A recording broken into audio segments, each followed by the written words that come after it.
O Roda Viva de hoje é especial. Especial porque vamos entrevistar o governador mais bem avaliado do país, segundo o IBOPE.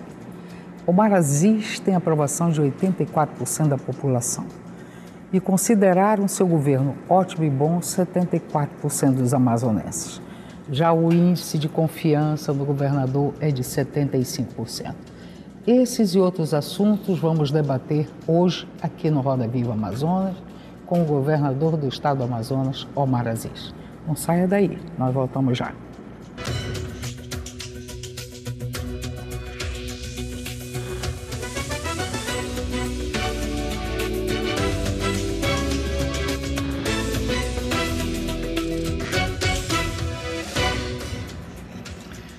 Para nos ajudar a fazer o programa, convidamos Mário Adolfo, jornalista e editor-chefe do jornal Amazonas em Tempo.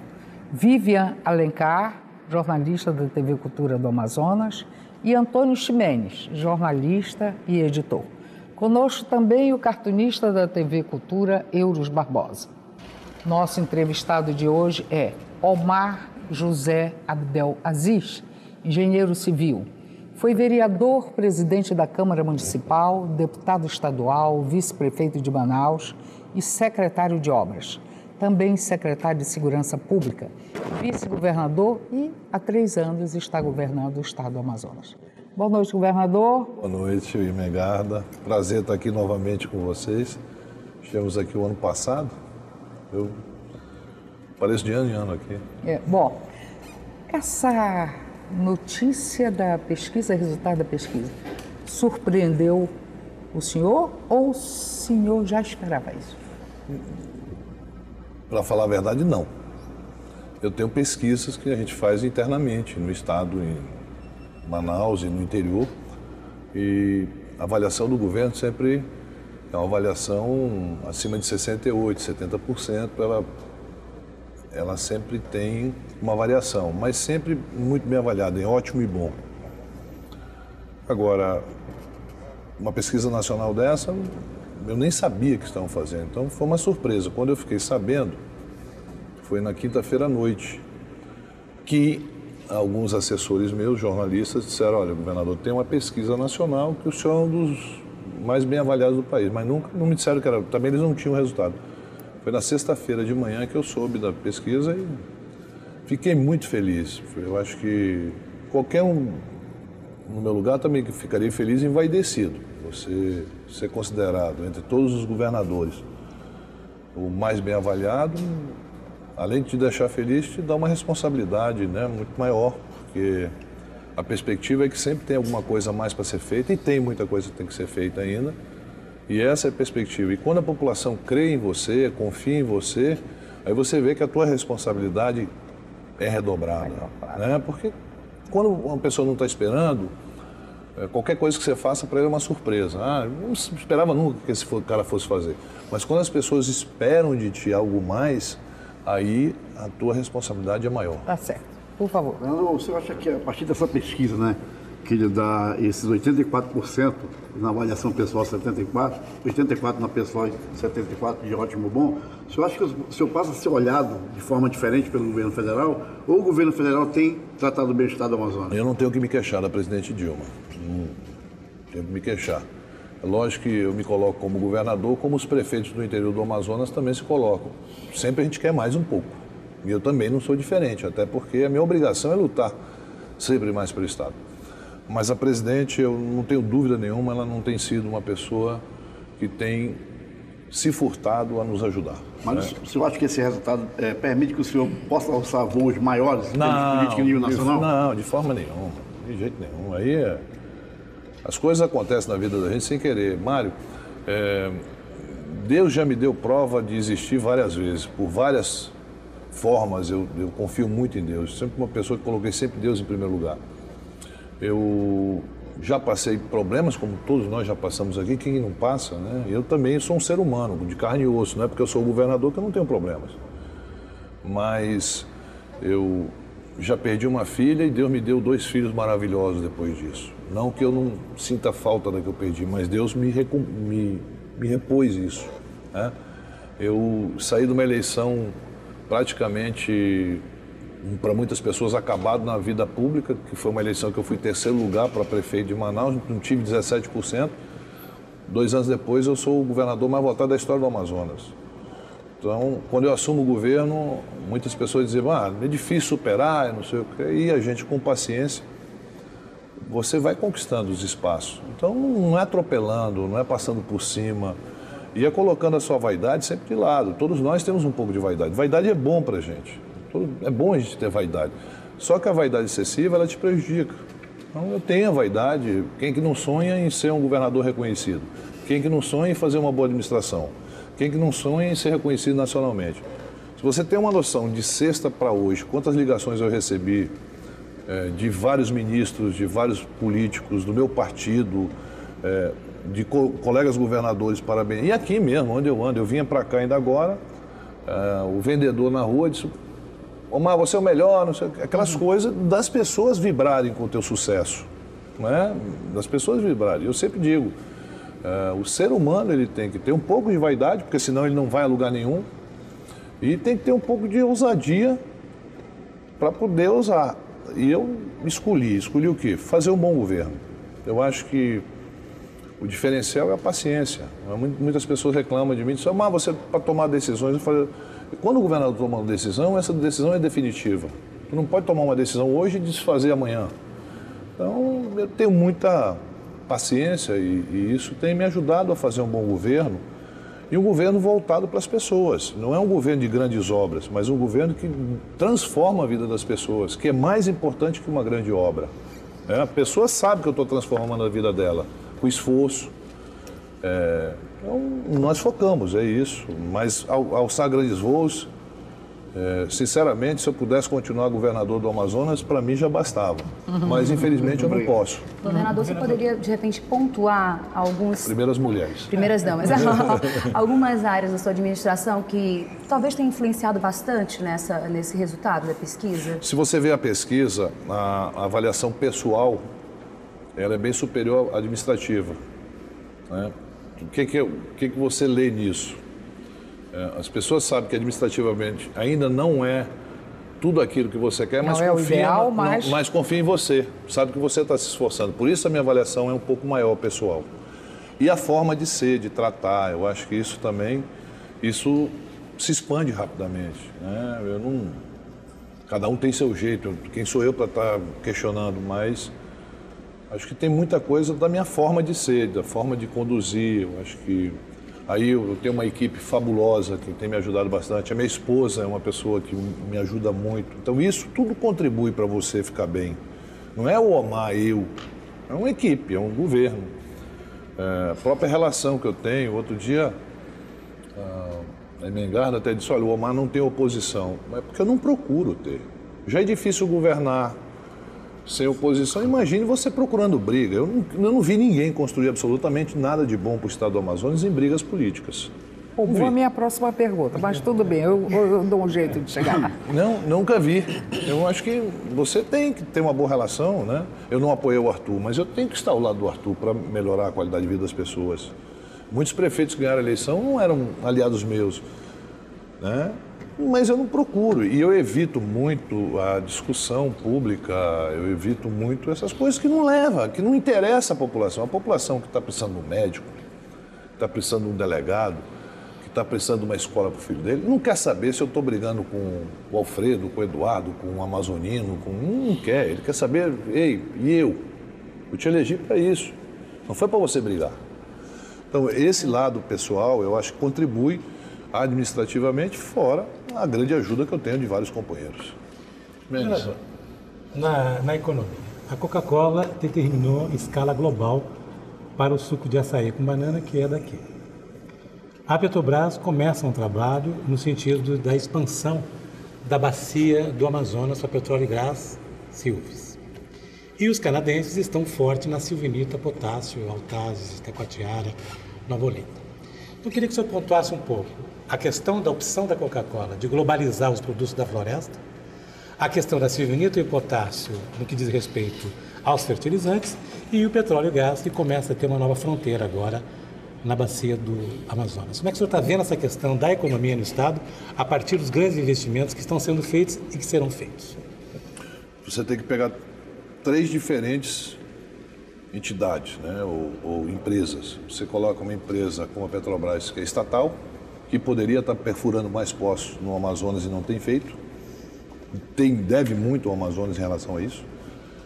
Nós temos o melhor petróleo do Brasil e a nossa produção ainda é pequena em relação àquilo que nós podemos produzir e sustentavelmente. Isso é uma questão. Fora a quantidade de gás que nós temos no estado do Amazonas. Se você pegar o Purus, nós temos gás em quantidade. Você tem no Juruá muito gás, de Carauari você tem gás. Você pega o município de Tapauá, que fica no Purus, tem gás demais e não tem tido isso. E mais, as explorações que poderiam ter sido feitas em Tefé até agora não foram. A HRT teve problemas, que era uma empresa que era bom para todos nós, porque seria uma empresa competitiva nesse mercado. Infelizmente, até agora não conseguiu o petróleo, por isso que ela caiu muito o valor acionário dela. Essa é uma coisa. A segunda, a Coca-Cola. A Coca-Cola, com certeza absoluta, é o maior faturamento que ela tem de valor agregado no estado do Amazonas. Não tem igual no mundo para ela. Ela tem um faturamento na ordem de 4 bilhões aí ano. E deixa muito pouco de resultado financeiro para o estado. É muito pequeno em relação ao faturamento dela. Faturamento versus impostos que ela deixa é muito pequeno. Isso foi uma exigência nossa em relação a ela se desdobrar um pouquinho. De uma primeira forma, produzindo isso ainda, levando daqui o concentrado de açaí para produzir o suco em outro estado. Mas a nossa visão é que tem que ser produzido aqui. Nós vamos lutar para isso ainda. Estamos satisfeitos com a Coca-Cola, mas queremos um pouquinho mais. E quem não quer também, Chimé, não consegue. Se não lutar, não consegue. E a boa notícia é que a Atlanta determinou a escala global agora. Sim, mas também porque o açaí é global. Veja bem, e aí o que nós estamos fazendo? Não basta ela querer. Nós tivemos que fazer o trabalho por fora. Tanto é que, nesse momento, nós temos 10 indústrias de pasteurização de açaí. Construindo em Manacapuru, construindo em Codajás, aqui pertinho em Borba, fora no Purus. Carauari, eu estou construindo 2 estradas, uma de 14 quilômetros, uma de 10 quilômetros, são 24 quilômetros, para que eu possa... Tenho 300 famílias trabalhando no Gaviãozinho. E essas famílias vão produzir, hoje estão produzindo 300, 400 toneladas, vão produzir 1.000, 2.000. Mas só que tem um problema do açaí. O açaí ele tem que, em menos de 24 horas, ser pasteurizado, senão ele perde toda a sua coisa. Então, antigamente, o cara saía daquilo com a lama no joelho, com aquilo nas costas e não chegava, perdia toda a produção dele. Então, nós estamos criando essas condições para que a gente possa produzir mais. E tanto quanto nós produzirmos, nós vamos... conseguir vender. Tem um amigo nosso, que é o Otávio, ele está plantando agora 300 mil pés de açaí aqui em Manacapuru. Esse açaí vai ser pasteurizado na indústria de Manacapuru. Fora isso, para que a gente possa fertilizar a terra, nós estamos produzindo calcário, que hoje custa 600, 500 reais a tonelada, a 100 e poucos reais a tonelada. Você sabe que foi um esforço muito grande que fizemos e estamos com... Manacapuru, nós vamos ter essa indústria. Então, em relação à Silvinita, eu tive uma reunião com os empresários do Canadá. Eles são uma das maiores empresas de produção de fertilizante, né? E nós temos aqui tudo. Nós temos o gás, que é a ureia, e nós vamos ter o potássio. O investimento é de 500 milhões. 500 milhões. Mas o investimento que em 2017 nós vamos ser produtores. E toda nosso fertilizante você vai vender para o Centro-Oeste, que está aqui do lado. Hoje, o Brasil importa da Rússia e importa do Canadá todo o fertilizante para fertilizar nossas terras. 1 bilhão e 100. Além do sal. As minas de Natal, elas estão acabando. E nós vamos ter sal aqui. Porque nós vamos ter tanto o potássio para a utilização do ser humano e o animal, no modo geral, que é a vaca, que tem que usar, com o potássio para a gente produzir. Nós temos a 300 metros de profundidade. E que a Petrobras, há mais de 10 anos, sabe disso e não quis explorar. Não teve a vontade política. Essa é uma grande reclamação que eu tenho em relação à Graça Forte, que sempre deu de costa para essa questão. É necessário vir investimentos de outros países, uma coisa que a Petrobras poderia estar fazendo isso há muitos anos e nós já estávamos produzindo.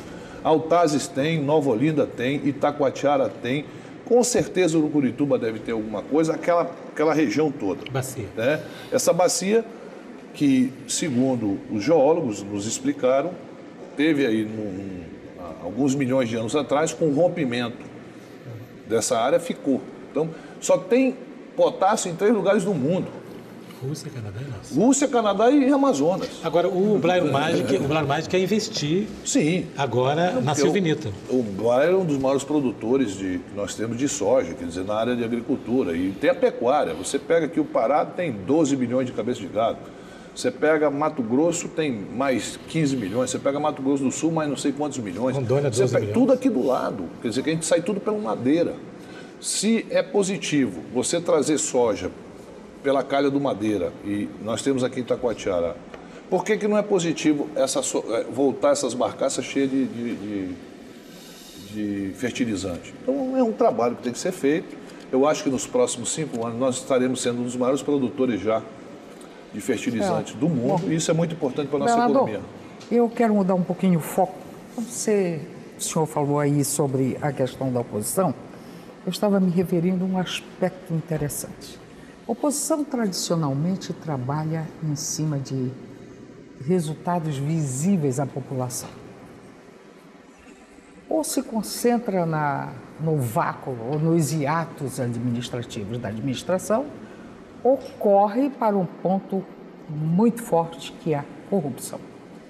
Eu tenho a impressão que, nos 2 aspectos, a oposição, a questão institucional, talvez tenha aproveitado, sim, alguns hiatos na sua administração estamos falando na Assembleia. Mas a corrupção, não se ouve falar em corrupção no seu governo. Isso é uma obrigação.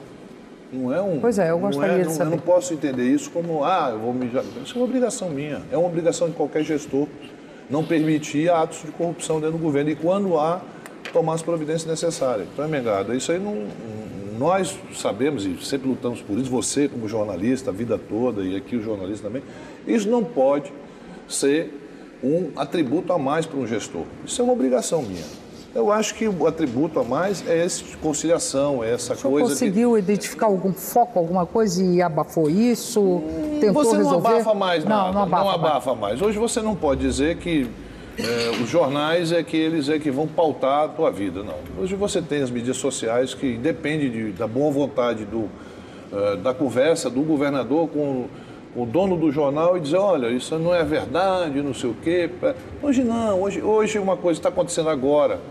Se vocês postarem no Facebook uma foto minha, vai aparecer, daqui a pouco tem 3 mil pessoas que viram e vão se replicando. Então, essas coisas, acabou aquele tempo que você podia esperar. Não, se sair no Jornal Nacional, o cara está acabado. Se sair, acabou. Hoje você vê que ficou provado que os grandes movimentos que vieram nesse país vieram da base, da discussão, não de militantes históricos, porque quem encabeçou esses movimentos são pessoas que eram anônimas e continuam anônimas. Diferente do que aconteceu no Chile, onde algumas jovens se projetaram e foram candidatos, se elegeram. Eu quero saber quem é que se elege na próxima eleição do ano que vem que fez esses movimentos de rua. Ninguém, porque não houve. Não era uma coisa seguinte, eu vou fazer isso porque eu tenho intenções mais tarde. Foi uma coisa que surgiu daquele negócio seguinte, desse vácuo que estava aqui no coração das pessoas, dizendo assim, bom, estou tendo essa oportunidade, eu vou. Olha, para você ter uma ideia, aqui em Manaus, tinha 100 mil pessoas na rua. E uma coisa que me chamou a atenção foi o seguinte, algumas pessoas não têm nem noção, colocaram uma musiquinha da década de 70, que era a cara do regime militar, que era a opressão, para frente Brasil, o pessoal dançando, quer dizer, não tinha. Aquilo foi um negócio, mas você está me entendendo? Então, as pessoas que estavam ali, se eu estivesse lá, se o Mário estivesse lá, algum de vocês estivesse lá, que se não iam dançar. Mas eu vi. Correto, mas eu vi aquilo. A banda animada pela banda da Polícia Militar. Para frente do Brasil e o pessoal dançando. Quer dizer, lógico que nós sabemos que aquela música representou para nós que lutar pela democracia do país uma coisa que não tinha nada a ver. Governador, nós publicamos acho que umas 3 semanas atrás, uma matéria que foi manchete de jornal. Eu posso falar muito bem sobre ela, porque foi uma matéria que eu escrevi. Eu confio muito na fonte que me passou essa informação, que o senhor fica até o final do seu governo. O senhor confirma isso, o senhor já mudou o seu pensamento, pretende realmente ficar até o final de sua administração? Eu vi a matéria que você escreveu, em momento algum eu disse que era candidato ao Senado, né? Eu tenho etapas a cumprir. Caso eu consiga cumprir essas etapas, eu seria candidato. Mas para mim não é uma coisa de vida ou morte, eu preciso ser candidato, não. Mas muda o quadro político se o senhor continuar, né? Total. Eu acho que, olha, se você fazer qualquer pesquisa hoje e perguntar qual é a influência que supostas lideranças têm sobre o voto das pessoas, é muito pequena. Acabou esse tempo de o cara chegar, não tem mais. Com isso, cada vez as pessoas se atentam ao seguinte: olha, eu acho que ele pode por causa disso, disso, disso. Tem que ser vários fatores, não é só uma pessoa indicando, né? Você pega o Haddad em São Paulo. O Haddad é prefeito de São Paulo por quê? Vamos lá. O Serra tinha renunciado ao mandato de prefeito, foi candidato ao governo, renunciou ao candidato ao governo e foi candidato a presidente, voltou a ser candidato a ninguém. Não foi. Bom, e agora já desistiu também de novo. O Celso Russomano, um programa baseado na lei do consumidor e tal. Aí tu pega um Haddad, que por trás dele diz assim: olha, para resolver os problemas, a presidente Dilma vai estar dando não sei quanto, não sei. As pessoas querem o bem-estar dela. Votaram no Haddad. Votaram naquilo que essa pessoa, nesse momento, tem mais condições de fazer por mim do que os outros. É isso, o que ela representa naquele momento. Tá certo? Porque você pega a eleição de 2010, mano. Todo santo dia, a Dilma e o Lula estavam pedindo voto para o Alfredo. Todos os programas eleitorais do Alfredo, a Dilma e o Lula estavam pedindo voto. Correto? Naquele momento as pessoas, veja bem, a Dilma foi a mais votada do Brasil aqui, o Lula sempre teve umas votações históricas aqui no estado do Amazonas, isso é reconhecido, gostando ou não dele, ele é muito querido no estado do Amazonas.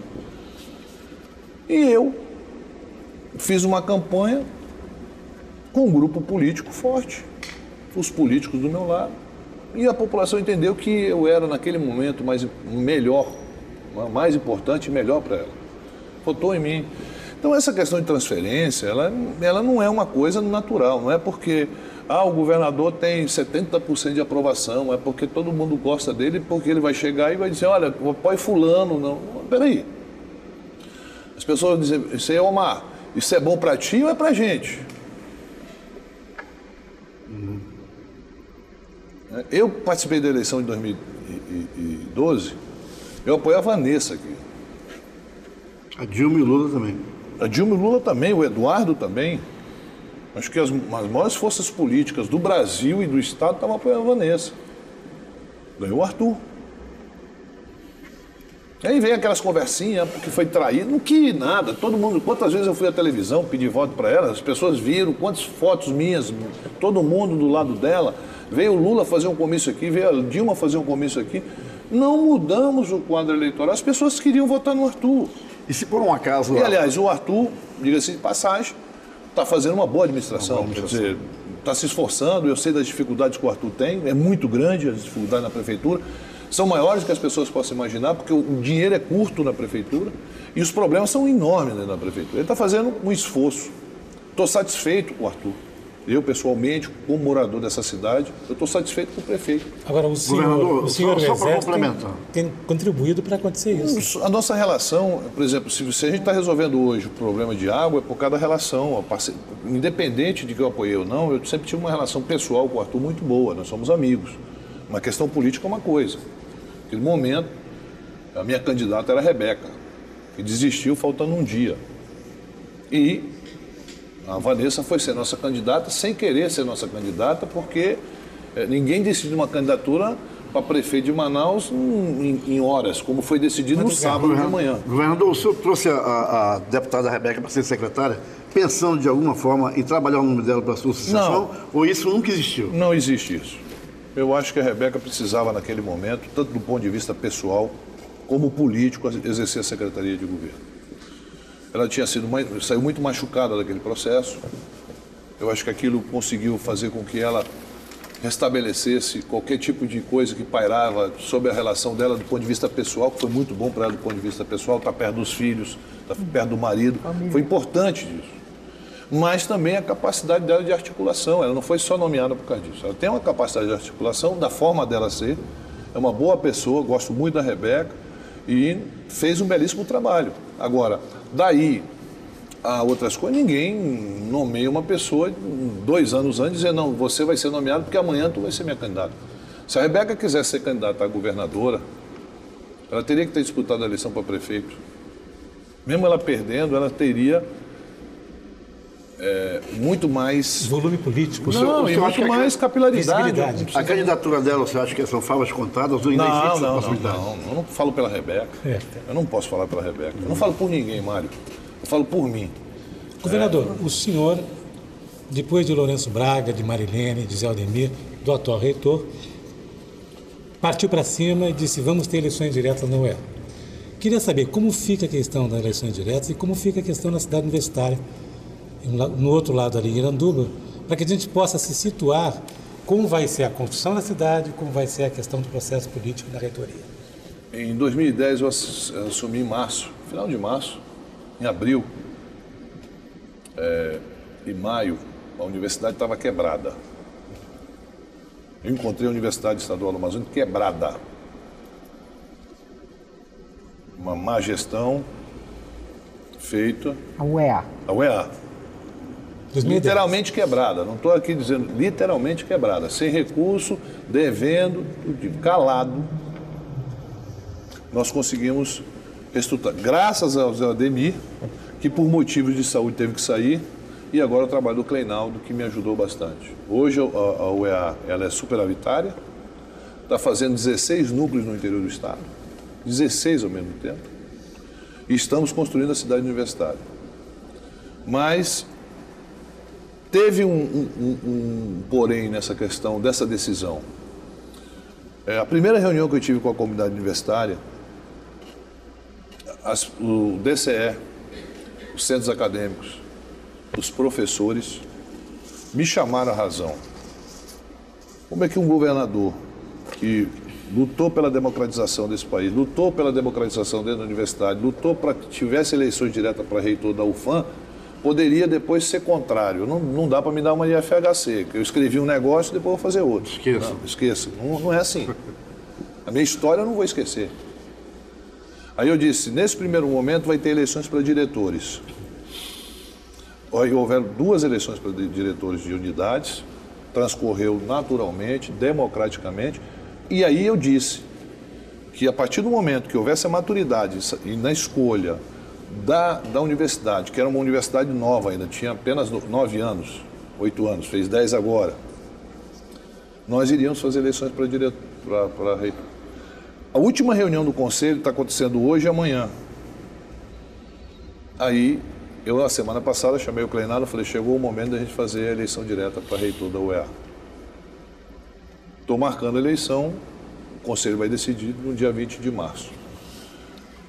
Isso foi uma decisão política, porque hoje a UEA tem capacidade de ser administrada sem a dependência de interferência do governador. Lógico que nós temos que ter critérios, não podemos colocar lá uma pessoa que acha que pode fazer o que quiser, porque isso não é dele, não é porque ele foi eleito ali pelos alunos, ele vai achar que ele é dono.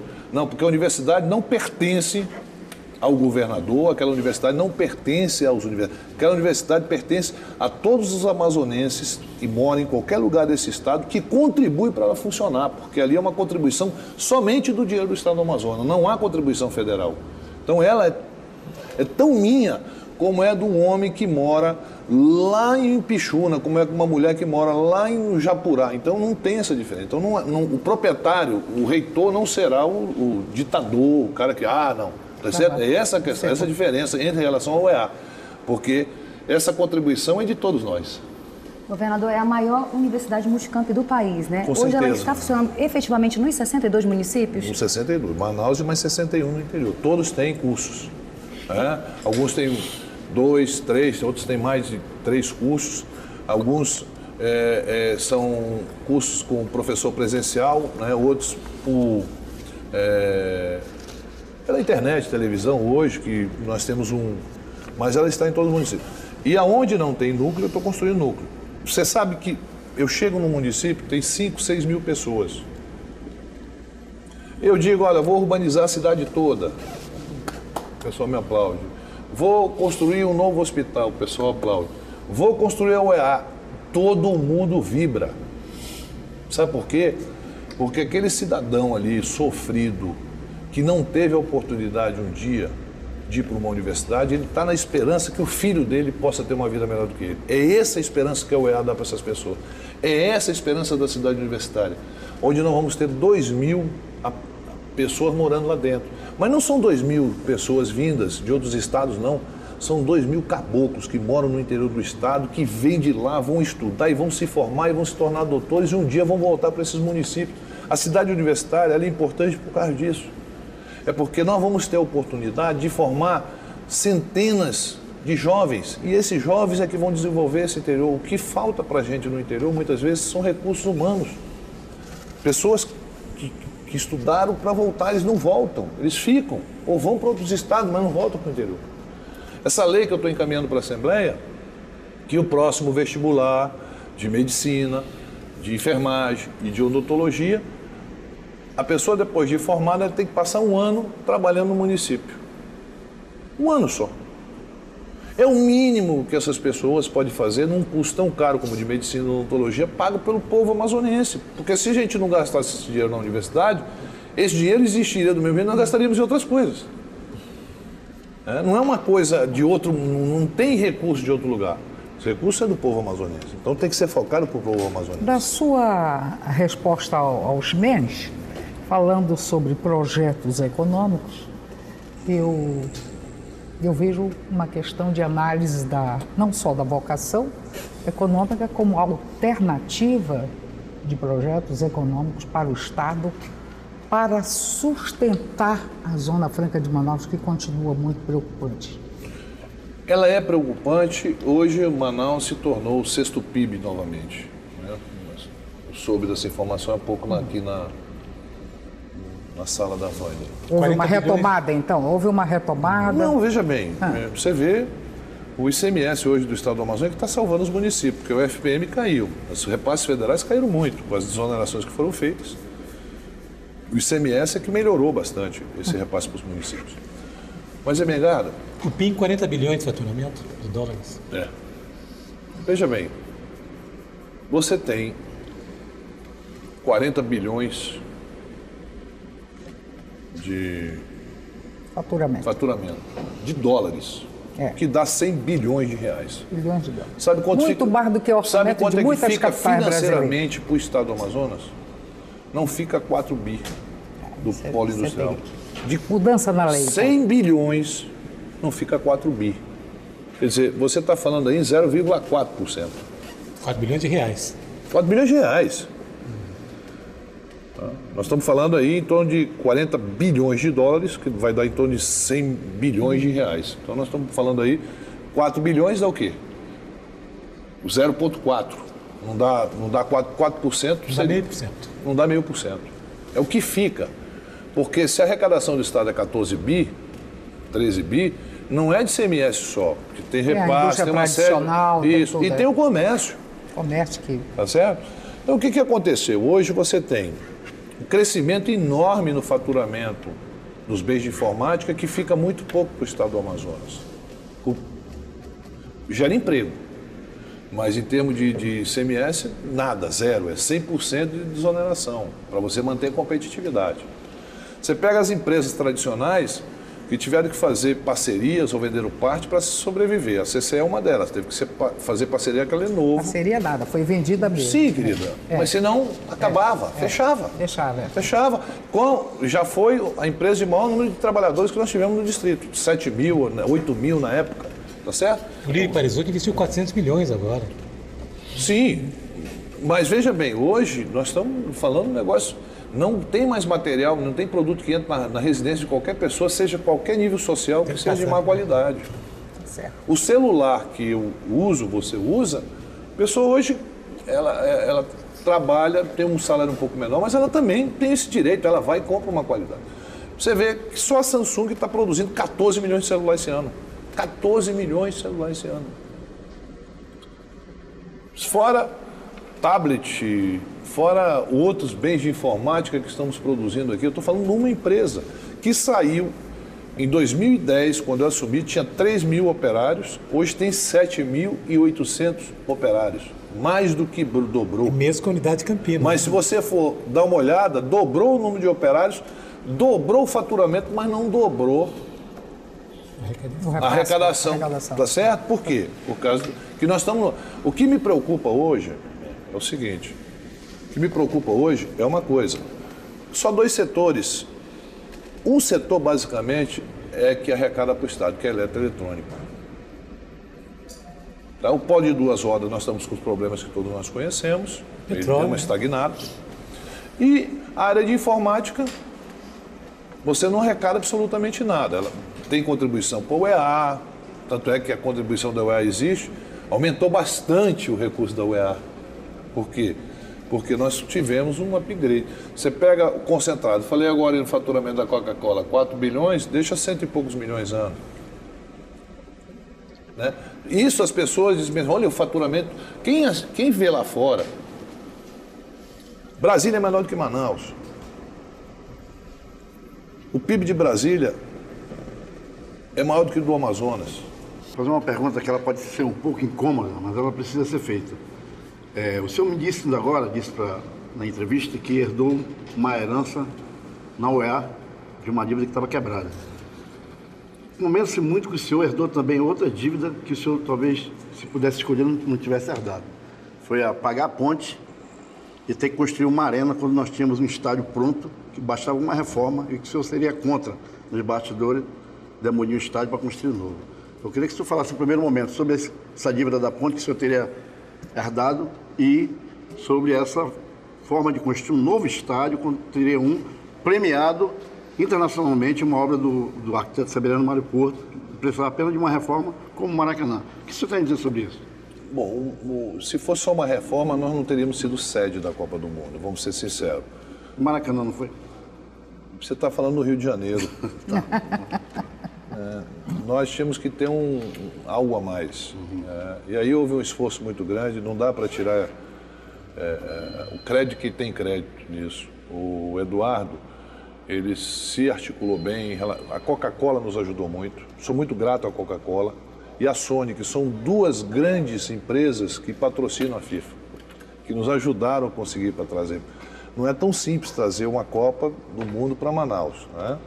E o projeto que nós tínhamos que apresentar era um projeto que realmente eles aprovassem. Então, além disso, tem mais 20 e poucos itens de compromisso que nós temos. Aí eu estou construindo aí 2 CTs novos, um da Colina, outro lá vai ter o nome do Carlos Amit ali no Coroado. Essa é uma questão que estava posta, nós éramos sede da Copa do Mundo, todo mundo foi para lá e vibrou, depois todo mundo reclamou. Então, mas é isso mesmo, faz parte. No primeiro momento todo mundo vibrou com Manaus, a governadora Ana Júlia lá perdeu a eleição por causa disso, você tem uma ideia? Ela perdeu a eleição no Pará porque perdeu a Copa do Mundo para o Pará. O Acre lutou com todas as forças, foi a Marina para lá, foi o Jorge Viana, foi todos os políticos do Acre para a reunião da FIFA, porque eu estava lá. A Marina, com todo aquele trabalho internacional em relação ao meio ambiente, estava lá defendendo o Acre e tal. Então, nós lutamos para isso conseguir. Agora não adianta chorar o leite derramado, certo? Bom, essa é uma coisa. Em relação da UEA, isso é de conhecimento, todo mundo sabe que a UEA estava passando por sérias dificuldades, administrativamente, pessimamente mal administrado, e foi recuperada. Eu tive que colocar lá uma moça que trabalhava na Secretaria de Fazenda, a Rose. Você conversar com a Rose, ela diz como é que ela pegou o UEA, ela que era financeira. Tanto é que ela não está mais nem lá, porque hoje está saneado, está tudo certinho. E o Zé Aldemir, que assumiu essa responsabilidade muito mal interpretado às vezes pela comunidade universitária, mas que foi um gigante. Eu sou muito grato ao Zé Aldemir por ter feito esse trabalho dentro da universidade para mim, e hoje ela é saneada. Em relação à ponte, A ponte, eu paguei 600 milhões dela, com recurso do Estado. Mas essa obra foi um compromisso que nós assumimos lá atrás. Eu também assumi esse compromisso de construir a ponte. Não é uma coisa, só foi... Não, eu era vice-governador, assumi esse compromisso e nós concluímos a ponte. Se eu paguei um pouco a mais ou um pouco a menos, isso não faz diferença. Mas tive que pagar em apenas um ano 600 milhões com recurso do Estado para concluir a ponte, que era um compromisso. Senão a ponte estava até hoje pela metade aí, esperando alguém concluir. E não era responsável, não era uma atitude responsável de um gestor. A atitude responsável minha era concluir não só essa, como várias outras obras em andamento que tinha, que eu concluí.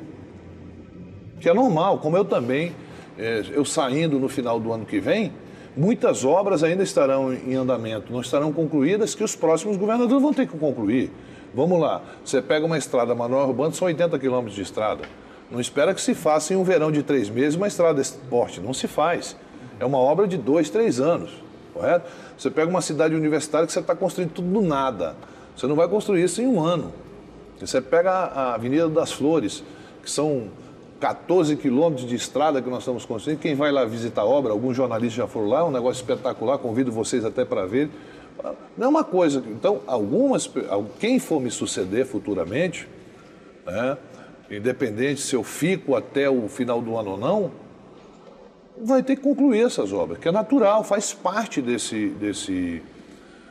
da administração. Você não pode deixar uma obra pela metade só porque o teu antecessor começou.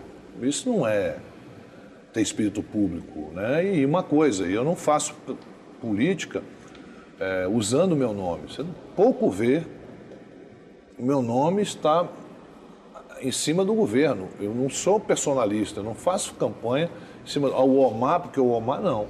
O governo, uma administração. Governador, o general Vilas Boas, comandante do CNA, e o general Denardi, chefe de Estado-Maior do Ministério da Defesa, observam o seu movimento no que diz respeito ao Ronda do Bairro na capital e no interior.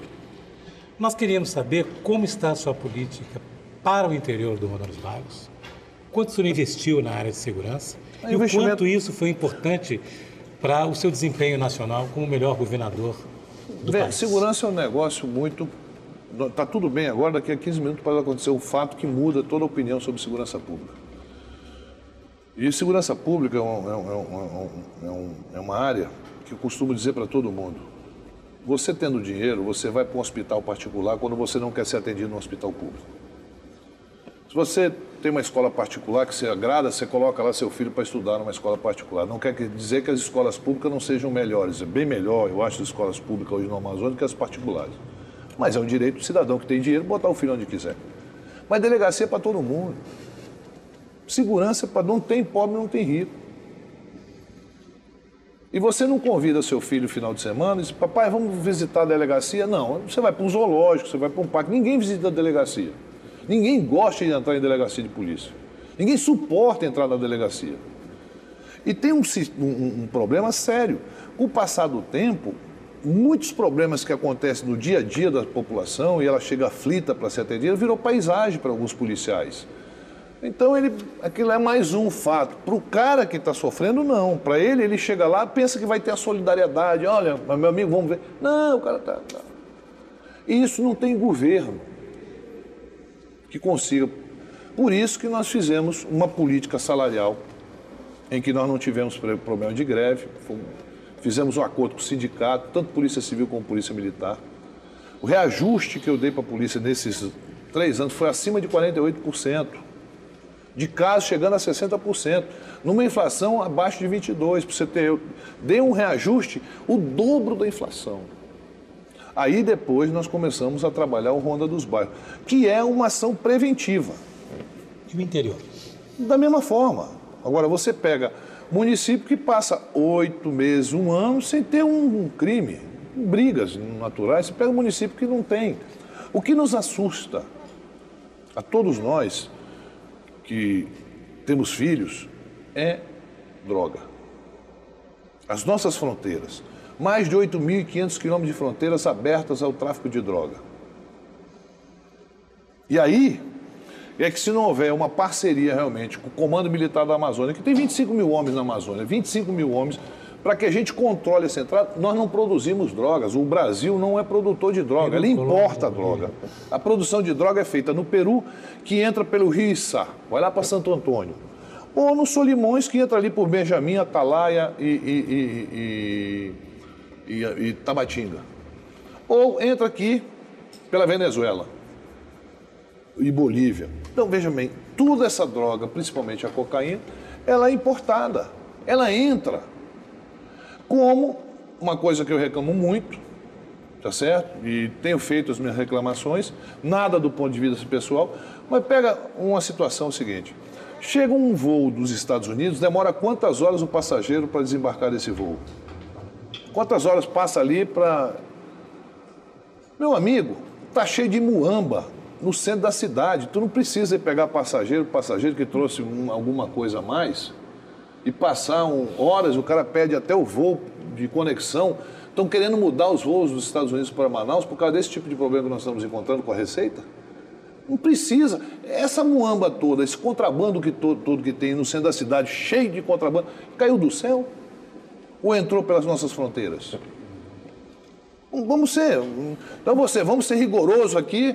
Uma pessoa que extrapolou, comprou $100 a mais, $50 a mais, isso aqui não, eu quero não. E essa muamba toda que está na vista de todo mundo? Aliás, não é aqui não, é no Brasil todo. Então, eu estou combatendo o efeito aqui na cidade de Manaus. O governo combate o efeito. A causa não está sendo combativa, que é a entrada da droga. Nós combatemos o efeito. Nós já combatemos o fato feito, né? O traficante, o vendedor, o usuário. Mas a Força Nacional esteve em Tabatinga. Não fala em 50 homens, meu amigo. Não brinca. Você está falando em 8 quilômetros e meio. Precisaríamos de quê? Então? Não, nós precisamos de uma política. Precisamos de uma política. Por que diminuiu o transporte de droga da Colômbia para os Estados Unidos? Porque os Estados Unidos fez uma parceria com o governo colombiano. 8 bilhões de dólares. Acabou, tem que investir. Tu não quer que um policial federal, dá até pena, e aqui eu não estou defendendo ninguém, mas, pô, tu pega uma base anzol, bota 4 policiais federais lá, com uma lanchinha, e numa imensidão daquela do Rio São Limões, tu vai combater aquilo. Isso aí a gente faz de conta que combate e o povo acredita. Não é assim.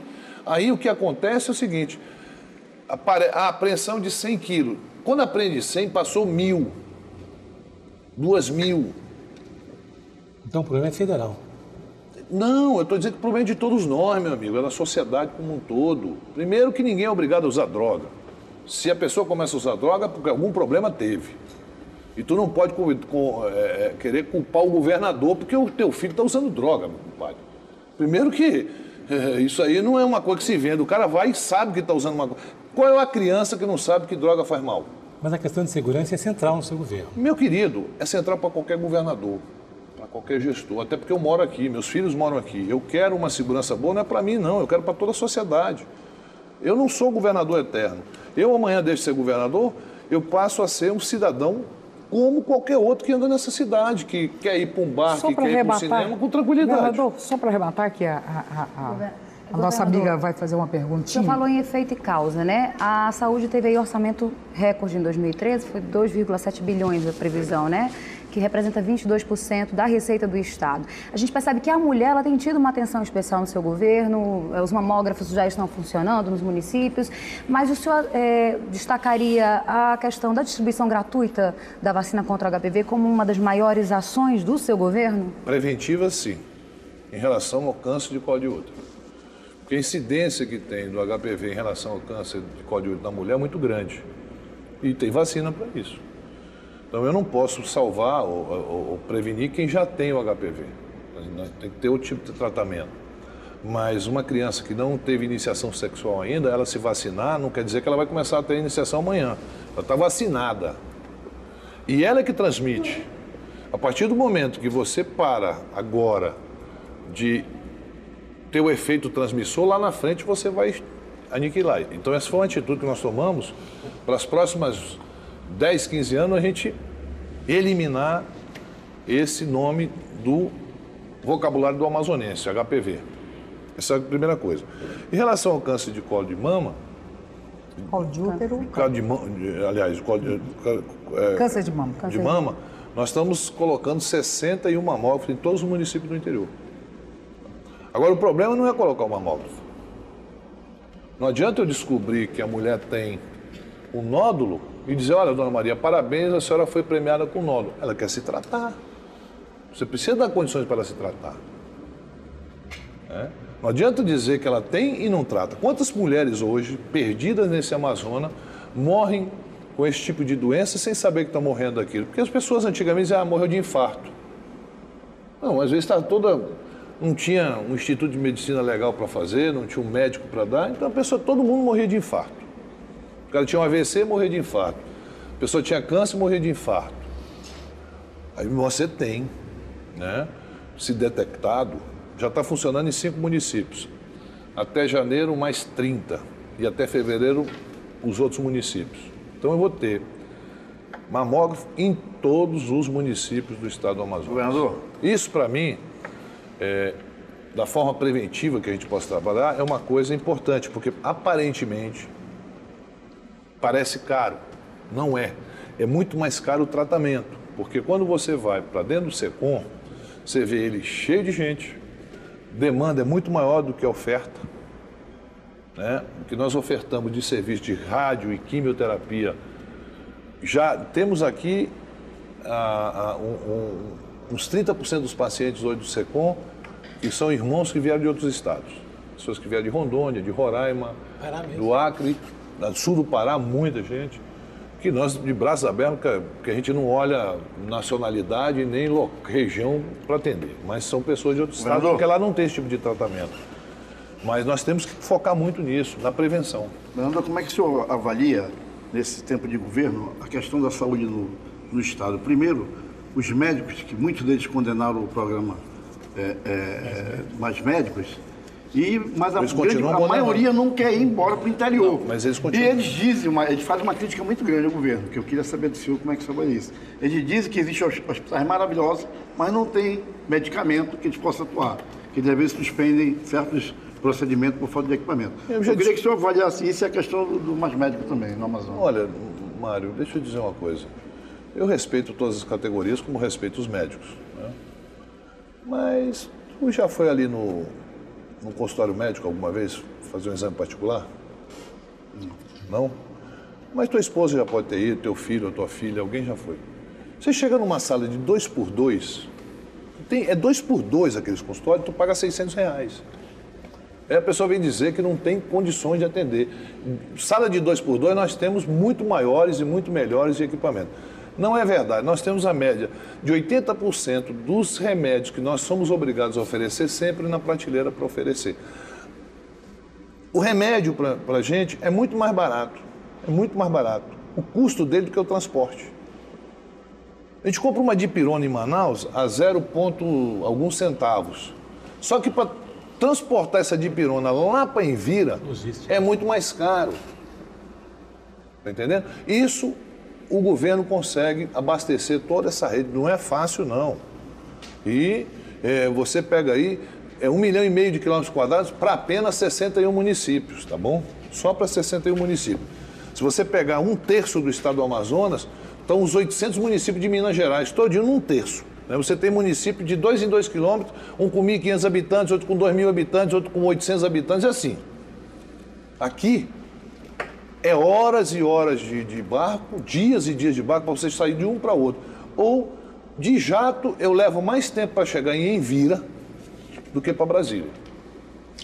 Eu saio daqui para Envira... população rarefeita. Muito difícil. Então é difícil, Agora, o Mais Médicos, eu fui agora a Lábrea, tem 6 médicos lá. A população é que tem que ser perguntada, ela está satisfeita? Ela está satisfeita. O que nós não temos, e vamos demorar muito a ter no interior do Amazonas, são especialistas.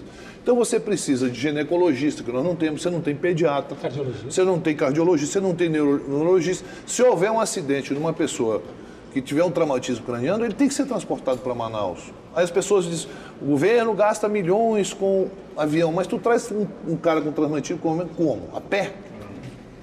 É uma vida. É caro, mas quando você consegue salvar, a gente fica muito feliz.